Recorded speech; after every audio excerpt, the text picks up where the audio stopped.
Well, let's jump out of the fantastical and have a look at the historical.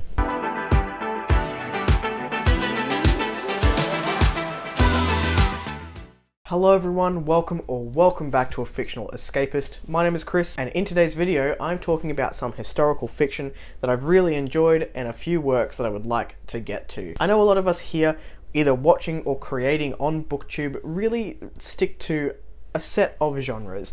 And a lot of the time, if you're here and you like the fantastical elements, you'll probably dabble in a bit of sci-fi and horror as well. That seems to be the trend that people on the fantasy side of BookTube seem to stick with.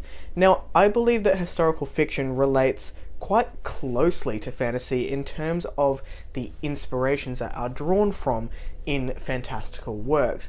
And I have been known to like a bit of historical fiction in the past. So in today's video I'm going to talk about 4 historical fiction works that I have really enjoyed and the reasons that I've enjoyed it, a little bit about them, and then also have a chat about 4 that I would like to get to at some point in the future. The first book that I would like to talk about today is The Tournament. This is written by Matthew Reilly. This is my favourite Matthew Reilly book by far, and that is because we're taken out of the non-stop, fast-paced action writing style that Reilly generally employs for a lot of his works, and this is a high stakes, very tense, slow burn of a book that still has some of those action elements but draws on very fictionalized historical events. This is what would be classed as a historical thriller, most likely, and it takes the reader back to the 1500s with Europe living in fear of the Islamic Empire. A powerful sultan, which is ruling the Islamic Empire at the time, invites every king in Europe to send a champion for a tournament like no other. This is a very tense, high-stakes chess tournament, the likes of which the world has never seen before. The reader follows the English champion, which is selected by King Henry VIII, as they work their way through the delicate politics of the event. When a series of murders suddenly takes place during the tournament, their main goal becomes survival. I really enjoyed this book, like I said. It is still, to date, my favourite Matthew Reilly. I don't think it will ever change, regardless of the other books that he puts out. I still enjoy Matthew Reilly's writing, but they tend to be 3-star reads for me. I use them as palate cleansers. I know what I'm going to get. This book hit close to a 5, but was before a time when I was rating. The next book that I love and has dog teeth marks in it from when my dog destroyed my bookshelf. I'll put a picture of that down below if you're interested and show you the evidence of the little pesky dog, is Sylvia by Bryce Courtney. Look at the evidence. Look at those teeth marks. She was a puppy and she was left inside. I forgive her. That's our fault, not hers. She was just nervous. She was very anxious when she was little. Moving on, that's not what you're here for. Sylvia by Bryce Courtney has received a lot of criticism because going into it, I will start off by telling you there are child abuse scenes in this book and a lot of people don't like them. I don't like them either, but I think for the story that it told, there was a purpose for them. But if you are sensitive to that subject matter, which a lot of people are, and for good reason, you may have difficulty with this book. In Sylvia, we're following the life of a young German girl named Sylvia Honeyeater, and it's almost written in a memoir style, where she's grown up and she is recounting the events. So this is following her early life leading up to the Children's Crusade of the 13th century. So the earlier parts in this book do focus on Sylvia as a young girl living with a drunk and abusive father and a mother who has unfortunately passed away, and then follows her time in a convent and being re-entered into the Catholic Church before becoming a spiritual leader of the Children's Crusade of the 13th century. I personally found this book utterly captivating. I've not read any other Bryce Courtney books, but his work, I believe, tends to stick around the World Wars and the Korean War, but this was such an interesting take on a really weird piece of history. So I enjoyed it, but do go in with those warnings if you are sensitive to that content. The next book is probably still in my top 10 books of all time. And I read it on a recommendation off my ex, and I was like, oh, I don't know if I'm going to like that. And I ended up absolutely loving it. And it's one that I will actively go back and reread because I just bought the sequel, and this is Kane and Abel by Jeffrey Archer. This book is very different to other Jeffrey Archer books that I have read, and we're following two men born on the same day, different circumstances, different sides of the world, and we follow them over a 60-year period. This book is very hard to shelve under any sort of genre. It sort of hits a lot of different genres along the way.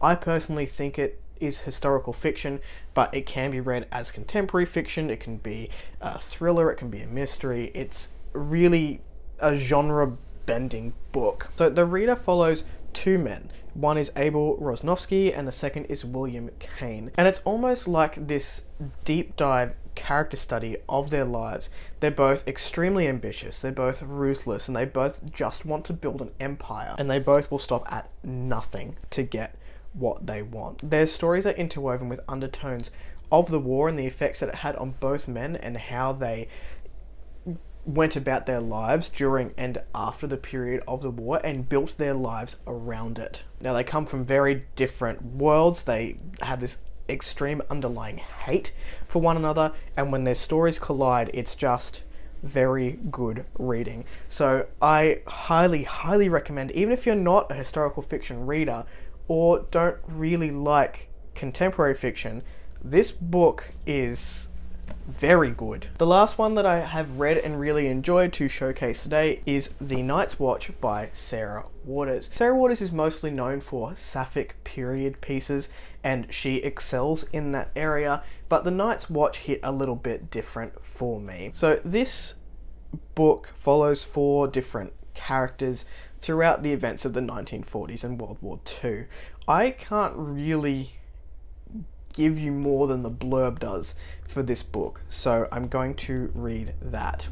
This is the story of four Londoners, three women and a young man with a past drawn with absolute truth and intimacy.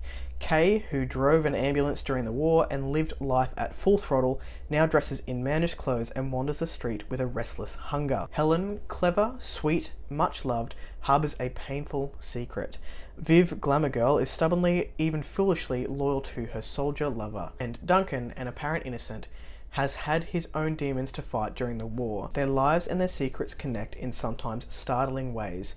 War leads to strange alliances. I remember being so taken by the characters in this book and their different stories. It's also written differently to a lot of stories where we're getting a chronological order of events and we're seeing it as they unfold, whereas this one we start at the end and we work our way back to different events that happened in the war. It was a really refreshing take and probably my favourite Sarah Waters book that I've read. Those are four historical fiction books that I've really enjoyed, so let's jump into some that I want to read in the future. Starting with the Warlord Chronicles by Bernard Cornwell. Being a fantasy reader, are we shocked that I want to read that Arthurian tale? Now, I know very little about history. I will openly admit that. It is not something that I enjoyed during school, except for Asian history. European history is not something that I enjoyed during school. And it's not something I want to go and read a textbook of, but I'm very interested in fictionalized retellings of significant events and significant things that have happened in our world. I much preferred sitting in the Asian history section because, man, that stuff was so intriguing to me and still very much is, and that's why I love Asian fantasy so much. But I would like to get to some historical fiction based in Europe. So the Warlord Chronicles comes up pretty high on my list. This consists of three books: Winter King, Enemy of God, and Excalibur, and it serves as a historical retelling of King Arthur. Now, I have not read any Arthurial retellings, or maybe I have and just not realized that I had, but I know that there are many out there, and this is the top tier from what I have heard, so I'm looking forward to getting to this at some point, and Theo over at Rekindled Reader has pushed it up my list quite significantly. For those of you who know my reading taste, you will have gathered that I'm very much a plot and world building driven reader. Rather than characters, I can forgive character work as long as there is a good plot and good world building. That sort of changes for me in historical fiction, because we're talking about times that I don't necessarily know or understand. I'm very interested in the effects of historical events on the people that we're reading about. So I do enjoy character-driven stories in this sphere of literature. For that reason, I'm interested in reading the Century Trilogy by Ken Follett. I hope I pronounced that correctly, I'm not sure. I also quite like familial drama in these sorts of stories as well, and this promises to be right up my alley. The Century Trilogy follows 5 interrelated families as they move through the drama of the First World War. I'm fascinated by the idea of this story and following these people from all different walks of life, even though they're somehow interrelated. So I've taken the blurb from the first book, and it says, a 13-year-old Welsh boy enters a man's world in the mining pits. An American law student rejected in love finds a surprising new career in Woodrow Wilson's White House. A housekeeper for the aristocratic Fitzherberts takes a faithful step above her station, while Lady Maud Fitzherbert herself crosses deep into forbidden territory when she falls in love with a German spy. And 2 orphan Russian brothers embark on radically different paths when their plan to emigrate to America falls afoul with war, conscription, and revolution. From the dirt and danger of a coal mine to the glittering chandeliers of a palace, from the corridors of power to the bedrooms of the mighty, Fall of Giants takes us into the inextricably entangled fates of 5 families and into a century that we thought we knew, but that now will never seem the same again. So the first book is named The Fall of Giants. I believe I'll put a picture of the first book in the series up here. Very interested in how all of that unfolds, and being a trilogy, it's a nice little package of historical fiction that I could get into. Next up, we have The Tales of Mercia by M.J. Porter. This is described as an Anglo-Saxon coming-of-age story. This book is set in 825 AD and follows Isel, the son of Mercia, who has been raised by his uncle after his mother's death and never knowing who his father was. He grows up in the dark age of England where his hometown is under threat. It seems like an interesting coming-of-age story so far. There is only 1 book out in this series, with a second coming out very soon, and I have to admit the cover got me for this one, but the tale seems intriguing.